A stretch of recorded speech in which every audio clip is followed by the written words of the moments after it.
everybody, happy holidays, how's it going? So welcome to another One Piece review. This time I'll be covering manga chapter 1102. This past week has been a very newsworthy for One Piece in particular. Obviously following the events of Jump Festa.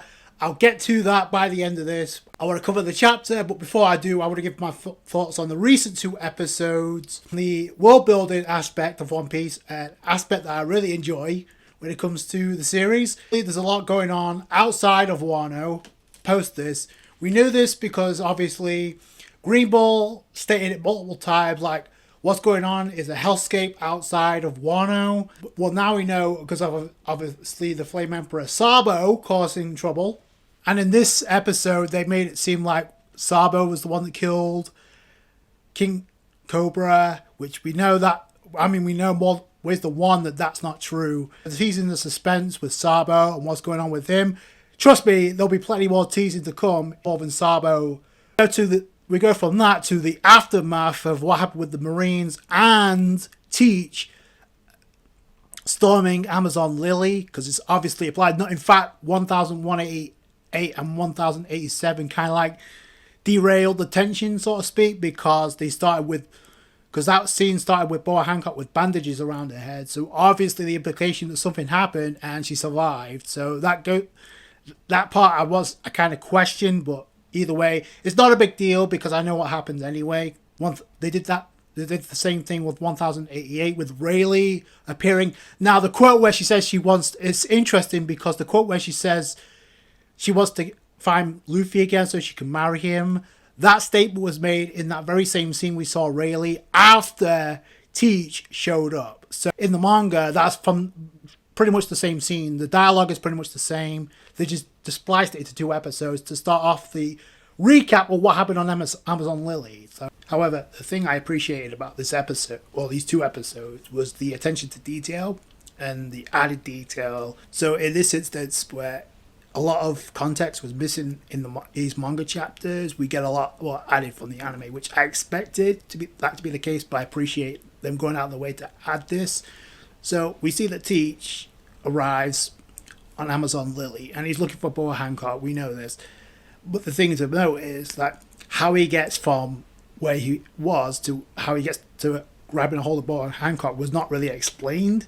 This episode kind of explained it in 1000 episode 187. So it starts off with S-Hawk or Seraphim Hawk, the clone of Mihawk in the SSG. So that's the new weapon that Green Ball talked to Fujitora about, and we're getting them displayed for the first time in the series.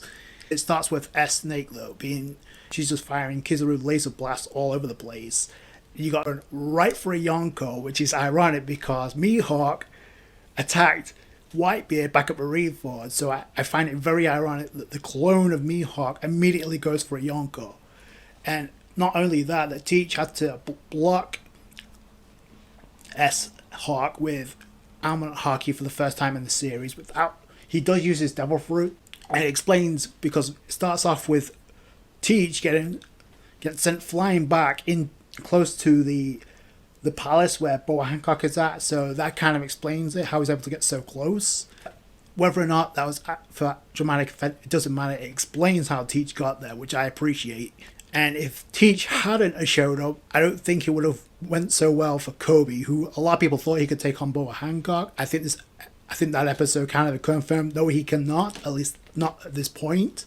By the way, the visuals in these two episodes are stunning. Like, they keep up the pace with the animation and with like the added detail, which even though the one is concluded, they're not shying away from the attention to detail, which I appreciate. So they got the visuals down and they got the added detail down. So these were two great episodes for that alone. Though I did find it interesting though that Teach, there's a scene where before Rayleigh shows up that Teach did not seem to have observation haki, or did not use observation haki to figure out that Rayleigh was going to show up, because if he could tell, but Rayleigh literally explained before we went to that scene, like I'm getting too old, like I wouldn't have been able to. It was just through circumstance that everything worked out the way it did, because he flexed his Conqueror's haki. Teach was sweating and that saved Boa Hancock's life. But the thing is, it's like Teach didn't sense that he wouldn't have been able to do something, because, I mean, Rayleigh literally just said it right there and then. Like, I would not have been able to win, like even with me flexing Conqueror's hockey. So he scared Teach, or at least concerned Teach enough to like retreat and actually take Kobe with him, which is going to lead into something major going down the road. The episodes alone, like when it comes to like the world building aspect, it's top notch. It's usually some of the better episodes that we get in the series. And not to be outdone, that was a great scene as well. But I actually appreciated the scene where we got Kuma arriving on Kamabaka Kingdom after being rescued by the Revolutionary Army commanders. Now we know what's about to go down. After witnessing this flashback of Kuma in the manga, and Oda literally going out of his way to take as much time as necessary to like expand upon Kuma's life and his interactions with Ginny and Bonnie, and obviously Dragon as well. And the fact we get this first interaction involving Kuma and Dragon in the anime before the Egghead Island arc, it hits differently. And it's like the scene itself is like with the cherry blossoms in the background. I actually appreciate it because it just speaks how calm it looks, but inside you know that Dragon's boiling. So Dragon asks Kuma, well, if Sabo actually did kill King Cobra, I can't forgive him. And then he asks Kuma to provide the information of what went down. And the way that Kuma responds like, as you wish. The way the voice actor sounded, oh man, I just hit a different feel. I just hit a different vibe. And you can tell that because number one, after this, Koala starts tearing up. And number two, look at the expression on Dragon's face change. In that scene, it's very brief, but you have to pay attention. That expression of Dragon reads regret, anger, and sadness, in my opinion. And this is the same guy that apparently people think is low tier, that he's not gonna pull up on Egghead Island and attempt to get some retribution on Saturn and the world government. Hell to the no. Like, that's another thing that's gonna happen in 2024, but I'll get to that later. These are just certain things that stand out to me as like impactful, even without too much dialogue. But the following episode, which will be in the new year, will be the first episode of the Egghead Island arc. It's also mentioned that we're going to get a new opening and ending, no duh. So let's get into this chapter. And I do appreciate the chapter started off with the cover story and the chapter ended with Bonnie. So it starts off with Bonnie on the cover page with 5 wolves, and they're gorging a bunch of hot dogs. So I don't know if those wolves are... It's a cover request, but it's interesting that Bonnie's there because it ties in with the chapter. And the first page of this chapter is Bonnie and her crew starting off on a journey, and apparently they found a way to catch up or figure out where Kuma was at. So that was kind of interesting to figure out how they were able to get that type of information. Either way, they take down a bunch of Marines, and then Kuma notices them and dips and says, sorry, I can't have you be witness with me, so I have to dip. So I love throughout this chapter, while it is giving us exposition and tying up loose ends that involve Kuma and Bonnie specifically, there's also a notion that Kuma is keeping tabs on Luffy's progression as we go along. So that's actually something that's really cool. And like I said, it ties up a few scenes that we've already seen, but it gives us a different perspective. So the first thing to note is like we get Luffy's first bounty and the reactions of others.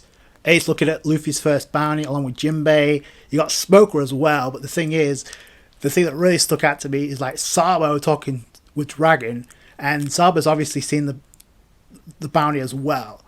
But it's like asking, are you going to Logtown? What for? And Dragon's like, no particular reason. Who's in charge there? And apparently it's Captain Smoker. So that ties in with the Logtown and the first official appearance of Dragon in the series. So that's kind of cool. And this is something that she's appreciated, because Kuma actually points out that what a curious twist of fate that your boy would become a pirate, even though he's a leader of the revolutionary. He's a criminal. He's not a pirate. Kind of like that type of information. Like, people have to remember, he's not a pirate. He's not a captain of a pirate crew here.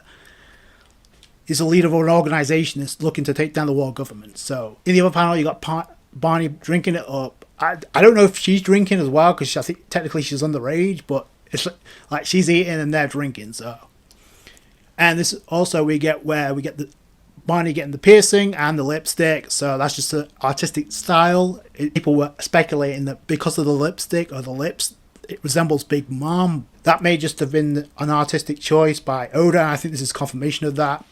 Meanwhile, you got Kuma back at Egghead, who's looking at the pacifista clones. They've been created, fully functional. This is kind of crucial, because this is where Vegapunk gets word that Dragon has a son, and he's made of rubber. So Kuma states, like, if I'm going to let you study me anyway, there's no need for me to hide it. So a man with rubber power standing up to world government, what a quirk of fate. So the vibe I got from this chapter is like, I think he kind of has some idea that Luffy is the reincarnation of Nika, or some idea that is connected to Nika, but he hasn't seen it officially. But a man with rubber power standing up to the government, what a twist of fate. He sounds just like my idol Nika. So it kind of gets me to think that maybe he's already aware, which I'll get to by the end, because I think that's kind of a tidbit of information that could be crucial here. So we go to the scene. So I find it interesting, like I said before, like Kuma is like watching the progression of Luffy while also interacting, because we get the first scene of Thriller Bark where he meets the Straw Hats and Luffy on Thriller Bark. You remember the scene where he says, hand over Straw Hat's head and I'll let the rest of you go. And they're like, hell no. We get that panel, and we got Kuma using Urusha Shock to blow everybody away. Obviously, we've got the iconic scene with Zoro saying, take my head instead. We know how that played out. Zoro taking the pain of Luffy. Again, it's not a coincidence that Oda's giving us a recap of this, because I feel it could have a role of what Kuma does when he shows up. It's just something to think about. So everything's as it seems. Now, this is kind of interesting, because it's like, we also get Kuma getting word that a war's going to happen with Whitebeard pirates. Kuma's being called in along with the rest of the Shichibukai. We know they show up. What is interesting now, and this is another thing that hits differently, Barney and Kuma were in the same island unaware. Well, Kuma was aware, Barney wasn't. That's the thing. You see Barney stuffing the face like she did when we first got introduced to her, stuffing meat. A crew in the background, but what's interesting, it looks like Kuma is actually watching her through a window in a restaurant. This is where the emotion kicks in, because it's like, this is going to be the last time I see your face. That hits a little bit differently considering the ending of this chapter. But then Kuma overhears that a celestial dragon or Charlotte has been hit, and he takes a peek to find out what's going on, because that's taboo. It contains like nobody's gonna do that, because like it's so close to Marine HQ, and somebody's pulling up and just punching the celestial dragon. No, you can't do that unless your name is Monkey D. Luffy. And then he sees the Straw Hats as like, oh, and Kuma's like, what the yeah.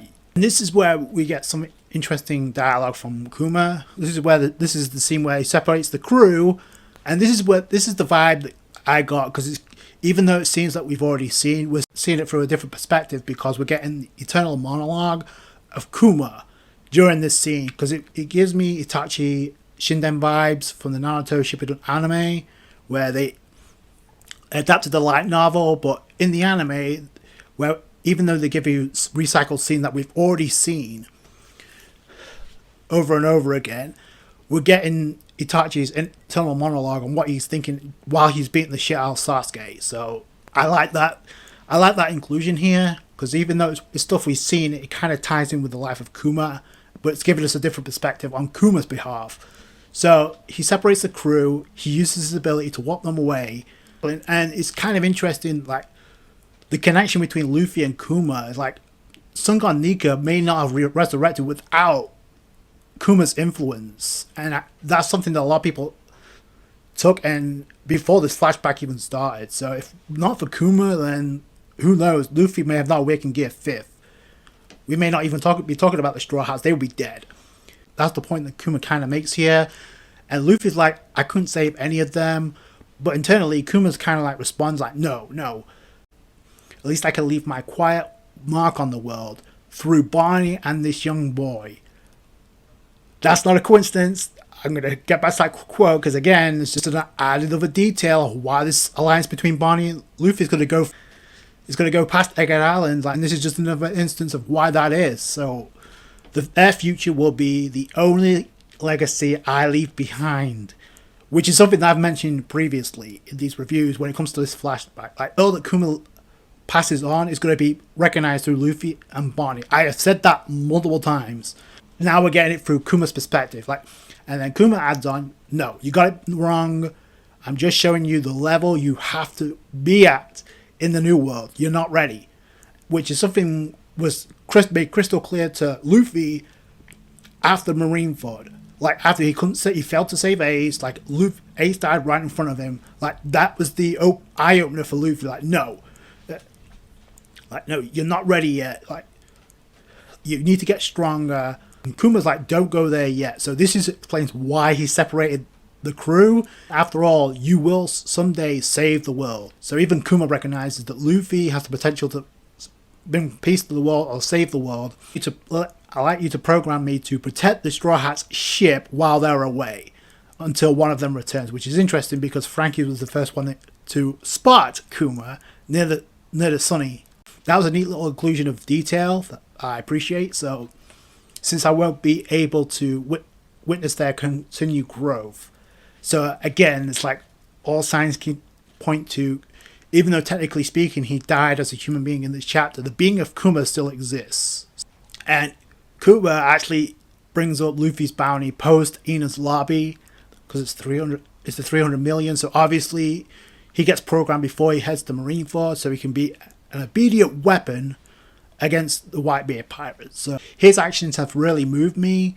Like, he witnessed Luffy. He found out that Luffy was the one that punched Sharlos, a celestial dragon. Whether or not that turns out to be what may even end up being a more bizarre twist of fate, if Sharlos ends up being the one that actually married, like, Ginny, that adds a whole nother layer.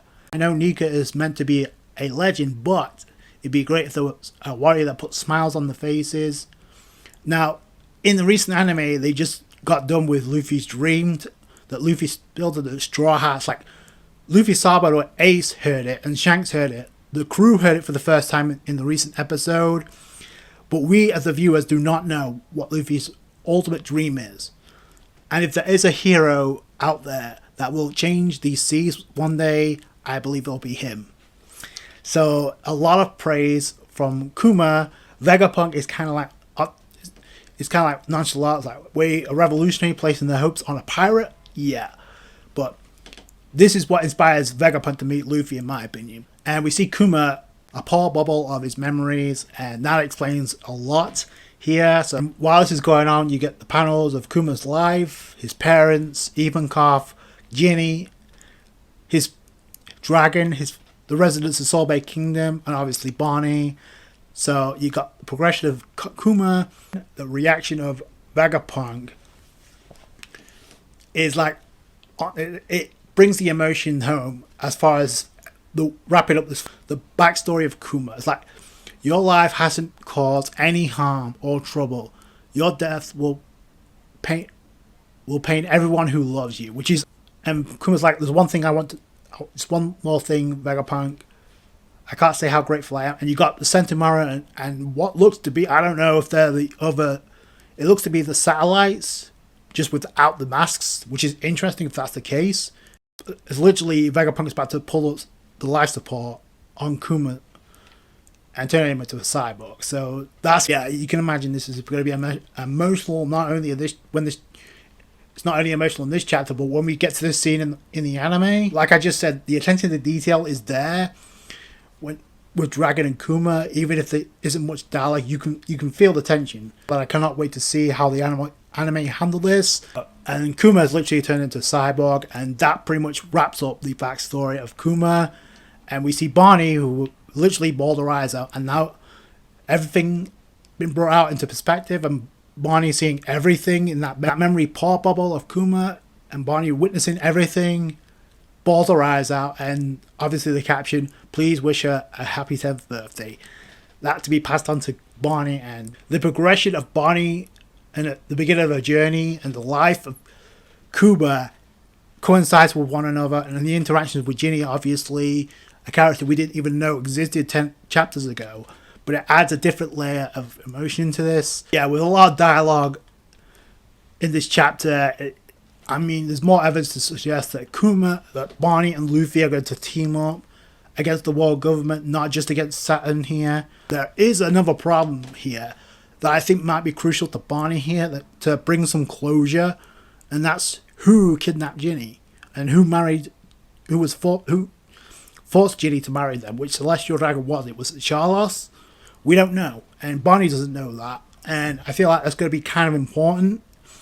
Also, the other inclusions that I mentioned about why this, I could definitely see that happening going into Elbaf, this alliance, is because number one, Bonnie doesn't have a ship. Another thing is like there's too many like connection ties with Bonnie and Luffy. Like Bonnie needs to recognize that Luffy will be the reincarnation of Nika.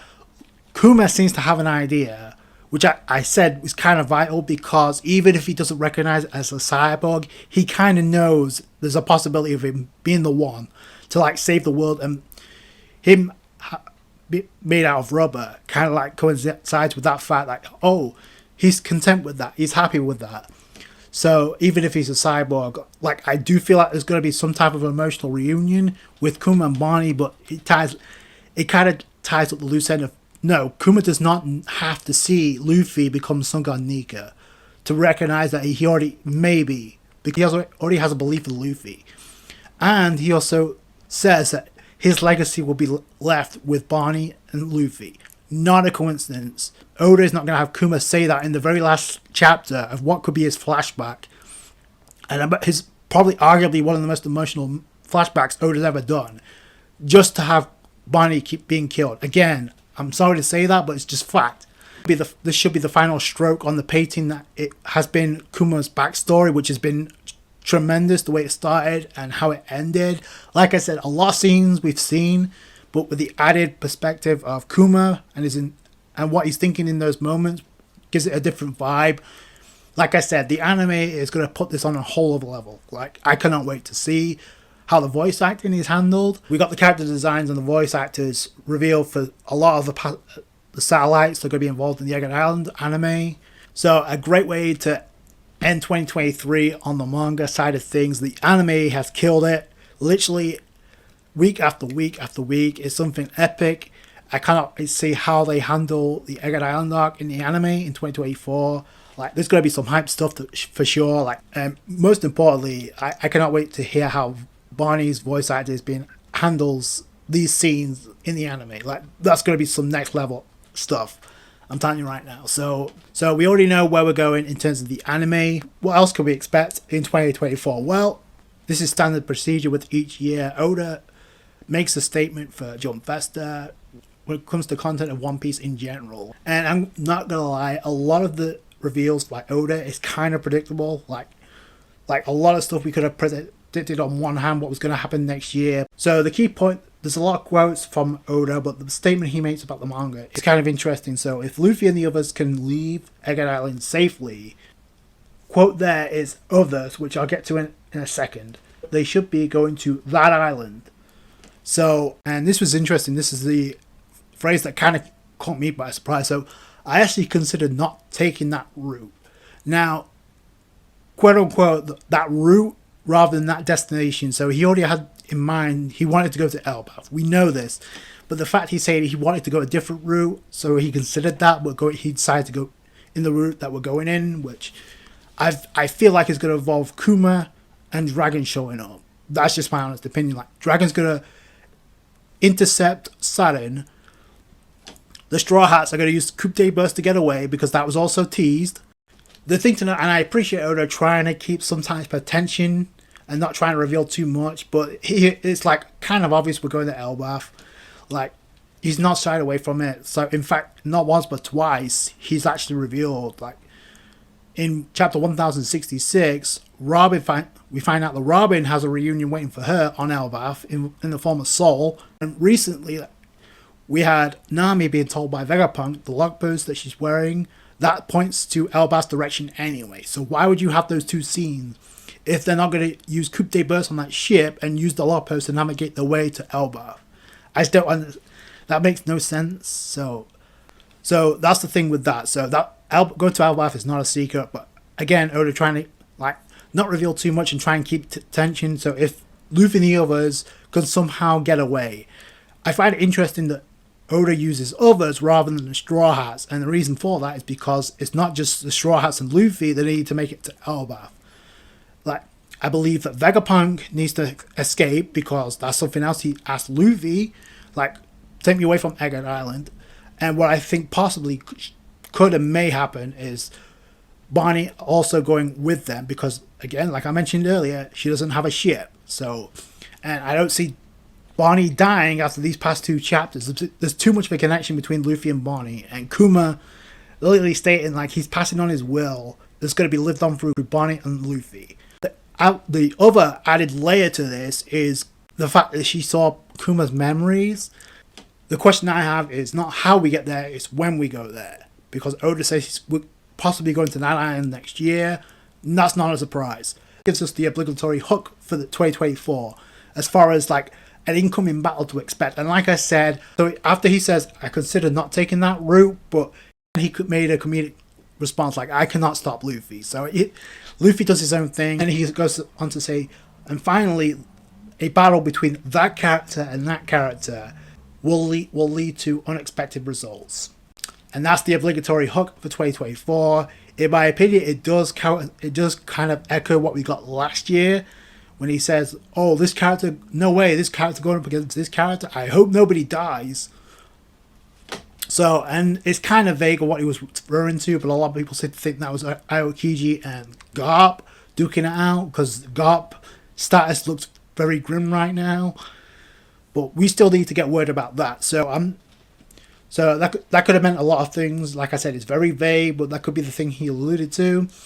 So immediately, a lot of people, and because of this, a lot of people last year considered, oh, it's got to be Shanks versus Teach. No. That was debunked with Garp showing up on Full Lead Island. So I don't want to get into like, oh, what could be the obvious, like Shanks versus Teach finally happening next year. I could see it happening. I don't know how we get there, but unless Teach shows up on Elbaf as well. But seeing a vessel belonging to the Blackbeard pirates swarming around Egghead Island, so that needs to play itself out at some point. Like, and I mentioned this in the last review. Does Teach show up to fight Dragon? Is that a possibility? Because I can definitely see Dragon. I can definitely see Dragon showing up, and I could definitely see Teach showing up after whatever happens with Saturn and Dragon, because I feel like that's a foregone conclusion in my opinion, especially after this flashback. Yeah. So the other thing is like this battle will lead to unexpected results. Are we talking about a death for a Yonko or somebody else? Now a lot of people also seem to think this could be referring to a potential Zoro and Mihawk rematch, which I would not be opposed to. The only question I have is how do we get there? I could see that happening. Is Cross Guild show up on Elbaf as well? Which is not out of the woods. I think that battle may end happening. It's just whether or not that actually happens in 2024. And how do we get there? And if they go to Elbaf, I'm pretty sure Law and Boa Hancock are going to join Cross Guild, because that's the only way I see that tying itself up at this point. Because Law and Beppo got away. They need to rescue their crew. They're not dying. Boa Hancock survived for a reason. She's alive and survived an attack from Teach, who is possibly one of the final villains of the series. One of the final villains of the series. We don't know. So Boa Hancock still has a role in the story, despite the fact she was almost killed by Teach and saved by Rayleigh. So there's still a spot for Boa Hancock, and what she does, I don't know.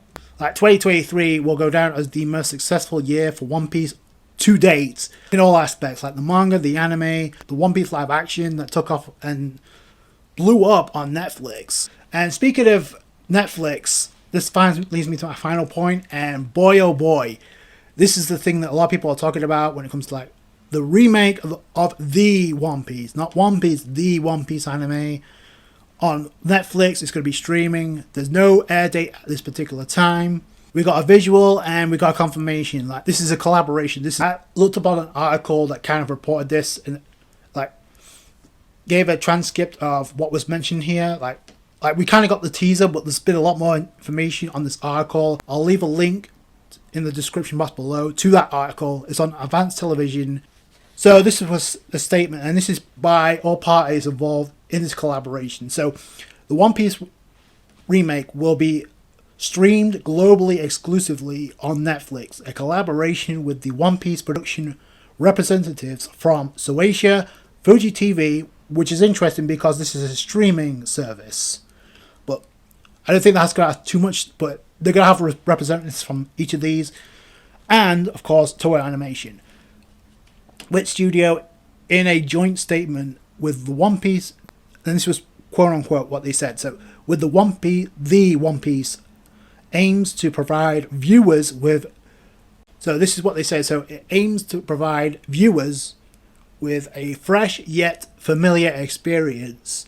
Now the key word there is fresh, which I'll get to in a minute, and cutting edge visual technology to reimagine Luffy's adventures through. Now it says in this article, East Blue Saga, but I don't know if anything's been mentioned about how long this remake is going to last. I actually thought about this, and I actually thought about these two chapters. Could you know how Oda's been including like Luffy training while he was a kid before he ended up establishing a pirate crew of his own, like scenes like that. Is it possible like this anime studio could give us content like that, because we don't know how long this is going to last?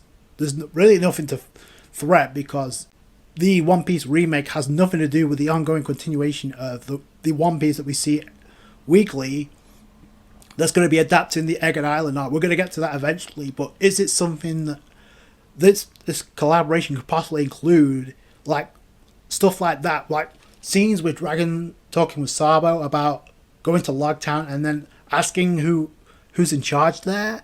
Is that a possibility? Because is that a possibility they conclude content like that?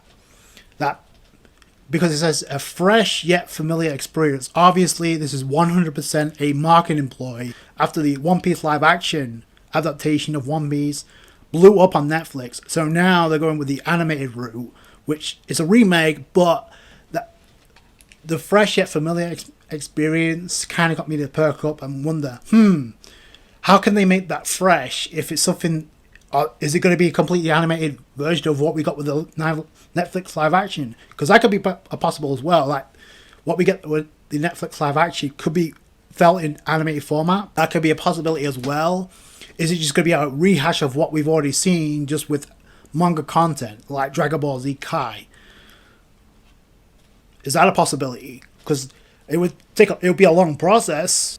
This obviously is 100% a marketing ploy to get new eyes on the product, but for the phrase fresh yet familiar experience, I don't know, is that something they could do? Is that something people would be interested in? Like getting certain scenes, like we could get to start off the series, we could have like, I don't know, Sabo and Ace listening to Luffy's dream without knowing what it is, and that's how the series starts off, with Luffy training to become a pirate and then setting off. Is that something that can happen? Because we've seen that throughout the series, but if they remade the anime and did it a different way, then that's possible. That's a possibility as well. There's no shortage of One Piece content in 2024. I cannot wait to see what goes down. We know where we're heading with certain things.